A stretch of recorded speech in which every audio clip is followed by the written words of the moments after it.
नमस्कार, मैं चंदा यादव आपके साथ। आप देख रही हैं जस्ट इंडिया।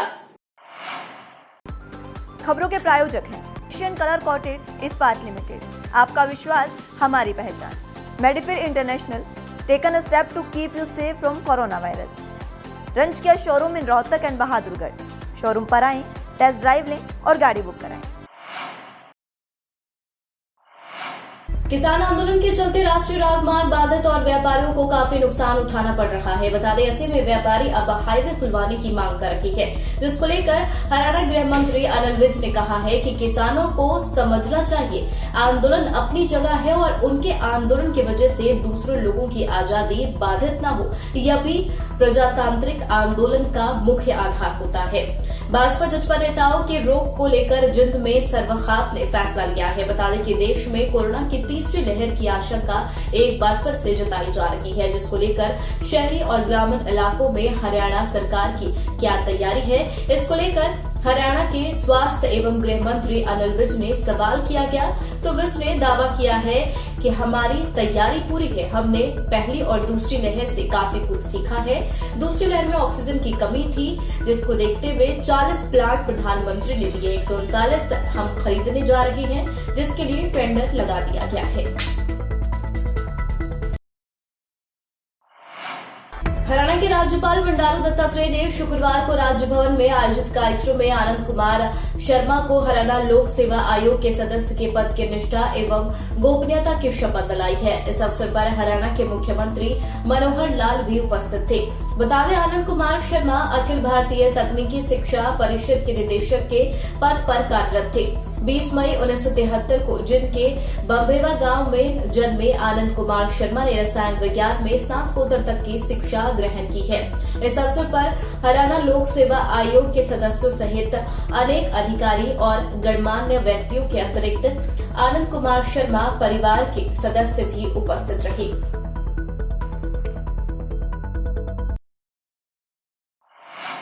विधायक बलराज कुंडू आज महम हलके के लाखन माजरा क्षेत्र के गांव का दौरा कर बरसात के साथ हुए जलभराव की स्थिति का जायजा लिया और प्रशासनिक अधिकारियों को मौके पर बुलाकर जवाब तलब करते हुए उन्हें तुरंत प्रभाव से जल निकासी के निर्देश दिए, ताकि ग्रामीणों को हो रही परेशानी से जल्द निजात मिल सके।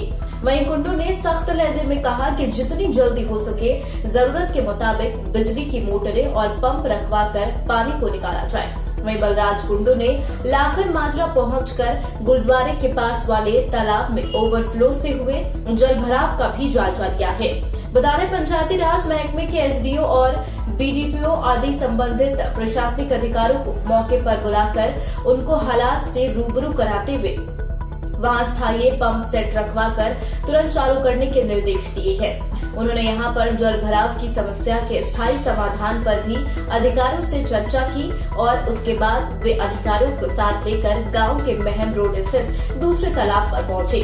वहां के हालात देखने और जरूरी हिदायतों देने के साथ ही विधायक ने वाटर सप्लाई के लिए पास में बने जलघर के टैंक की स्थिति भी देखी है। वहीं ग्रामीणों ने बताया कि जलघर की दीवार कमजोर होने से तालाब का पानी ओवरफ्लो होकर अंदर आ रहा है। वहीं कुंडू ने जलघर का बारीकी से निरीक्षण भी किया और पानी की गुणवत्ता की जांच करवाने के लिए वाटर टैंक से बाल्टी के जरिए पानी निकलवाकर बोतल में भरवाकर अपने साथ ले गए। उन्होंने ग्रामीण के बीच खड़े होकर संबंधित अधिकारियों को इसके संदर्भ में कड़ी हिदायतें दी और ग्रामीण से बातचीत करते हुए समस्या के स्थायी समाधान करवाने की बात कही है। बता दें कि विधायक बलराज कुंडू कल भी प्रशासनिक अधिकारियों को साथ लेकर ट्रैक्टर पर सवार होकर महम हलके के विभिन्न गाँव के खेतों में जल भराव का जायजा लेने फील्ड में निकले हुए थे।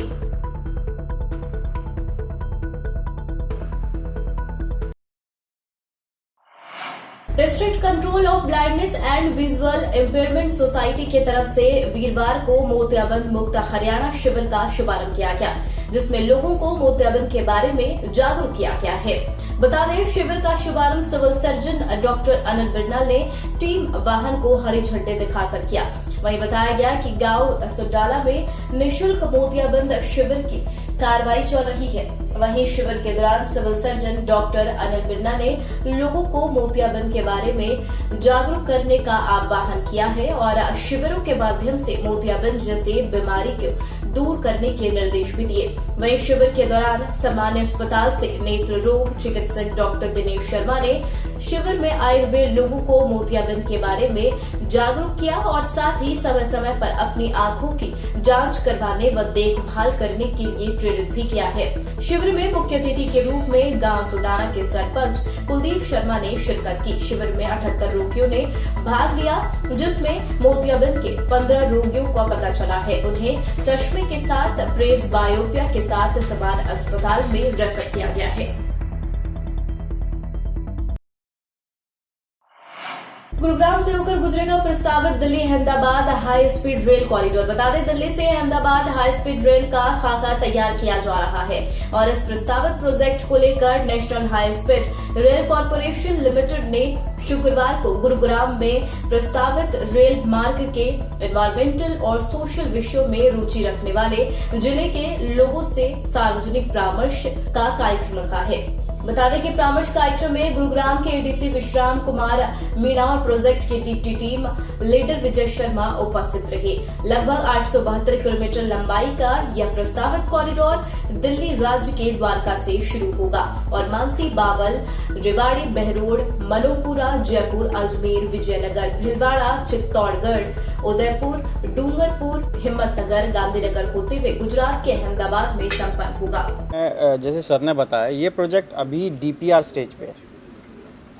इसका एक अलाइनमेंट हम लोगों ने प्रिलिमिनरी लेवल पे डिसाइड किया है, जिसके ऊपर सारे सर्वेस किए जाएंगे, इन्वेस्टिगेशंस की जाएंगी और उनके बिहाफ पे एक डिटेल प्रोजेक्ट रिपोर्ट तैयार की जाएगी। डिटेल प्रोजेक्ट रिपोर्ट में सारी इन्फॉर्मेशंस होती है, किस तरीके की कंस्ट्रक्शन होगी, कौन कौन सा अलाइनमेंट फाइनल होगा, किस तरीके की फैसिलिटीज़ आएंगी और उसकी तकरीबन कॉस्ट क्या होगी। और ये सारी इन्फॉर्मेशंस रेलवे मिनिस्ट्री को सबमिट की जाती है। रेलवे मिनिस्ट्री उसके ऊपर डिसीजन लेती है, उसका एडमिनिस्ट्रेटिव अप्रूवल देती है और उसके बाद ही कोई प्रोजेक्ट किसी भी तरीके से इम्प्लीमेंटेशन स्टेज पे आता है।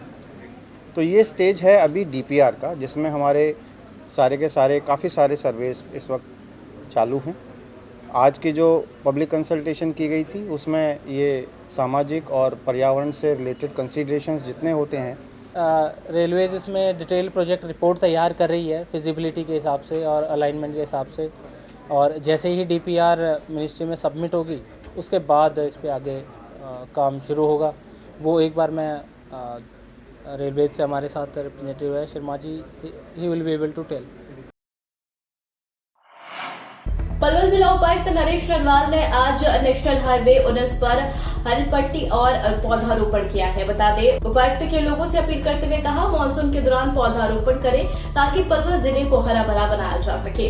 उपायुक्त नरेश नरवाल ने कहा, पलवल जिले में पौधारोपण ड्राइव शुरू किया गया है, जिसके अंतर्गत करीब 3 लाख पौधे लगाए जाएंगे। वहीं जिला प्रशासन के सभी विभागों को टारगेट भी दिया गया है।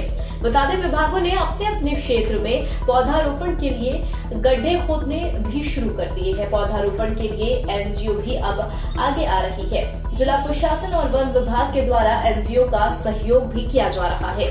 पलवल डोनर्स क्लब के सदस्य अल्पना मित्तल ने बताया कि पलवल जिला प्रशासन और वन विभाग राष्ट्रीय राजमार्ग प्राधिकरण के साथ मिलकर पौधारोपण किया जा रहा है। आज हमने पूरे डिस्ट्रिक्ट में, जो कि माननीय मुख्यमंत्री जी ने 25 तारीख को लॉन्च किया, आज पौधारोपण का भी ड्राइव है हमारा। पूरे पलवल शहर में भी है, जवाहर नवोदय विद्यालय में भी है। हमने 3 लाख से ऊपर का टारगेट रखा है। ये पिछले 1-1.5 महीने से हमने सारे डिपार्टमेंट से मीटिंग की है, रिव्यू मीटिंग की है इसकी, और हर डिपार्टमेंट को टारगेट दे दिए हैं। हर डिपार्टमेंट ने खड्डे खोदने शुरू कर दिए हैं। इसके खड्डे खोदने के बाद अब प्लॉट। आदरणीय मुख्यमंत्री जी ने, जैसे हरियाणा मुख्यमंत्री ने अपना ये पौधारोपण का कार्यक्रम आरंभ किया है, उसी कड़ी के अंदर आज अपना 30 जुलाई को आदरणीय उपायुक्त महोदय इस पौधारोपण कार्यक्रम की शुरुआत करने जा रहे हैं। इसमें सभी सामाजिक संस्थाओं के सहयोग से पौधारोपण जगह जगह जिले के अंदर किया जाएगा, ताकि अपने ज़िले को हरा भरा किया जा सके। जी हाँ, बिल्कुल। आज पलवल के अंदर पौधारोपण का जो है कार्यक्रम, ये आज शुभारंभ, इसका उद्घाटन यहाँ से किया जा रहा है। इस समय सबसे पहली जो लोकेशन है वो है हाई स्कूल की, नेशनल हाईवे पे।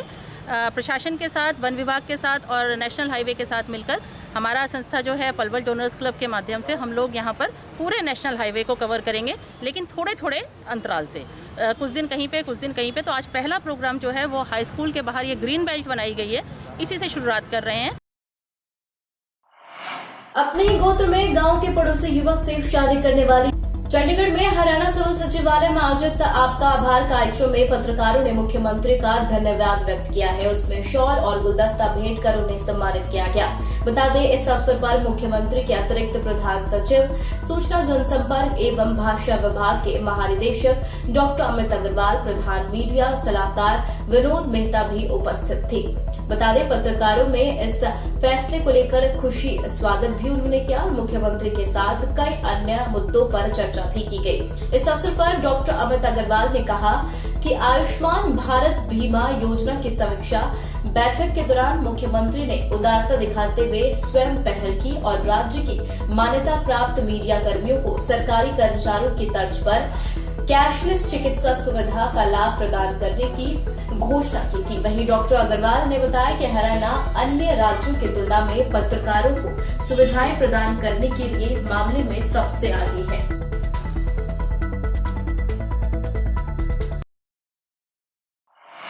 हरियाणा राज्य पॉल्यूशन कंट्रोल बोर्ड बहादुरगढ़ से क्षेत्रीय अधिकारी दिनेश यादव के आह्वान पर IMA रोहतक शाखा के सदस्यों के लिए IMA हाउस रोहतक में बायोमेडिकल कचरा प्रबंधन पर एक वर्कशॉप का आयोजन किया गया है। बता दें, इस वर्कशॉप में पॉल्यूशन कंट्रोल बोर्ड के क्षेत्रीय अधिकारी दिनेश यादव, सहायक क्षेत्रीय अधिकारी Shri Ravindra Yadav, SD bio medical waste Aman Nandal और IMA रोहतक के 40 से अधिक चिकित्सक मौजूद थे। IMA रोहतक के प्रधान डॉक्टर जोगिंदर पाल अरोड़ा और वरिष्ठ संरक्षक डॉक्टर SL वर्मा ने पुष्पगुच्छ देकर क्षेत्रीय अधिकारी और सहायक क्षेत्र अधिकारी का स्वागत किया है।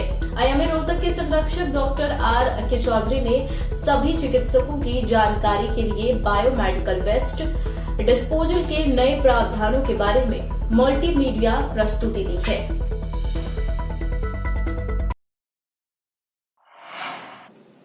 हरियाणा की खबरों में आज के लिए फिलहाल इतना ही। और भी खबरों के लिए आप बने रहिए जस्ट इंडिया के साथ। नमस्कार।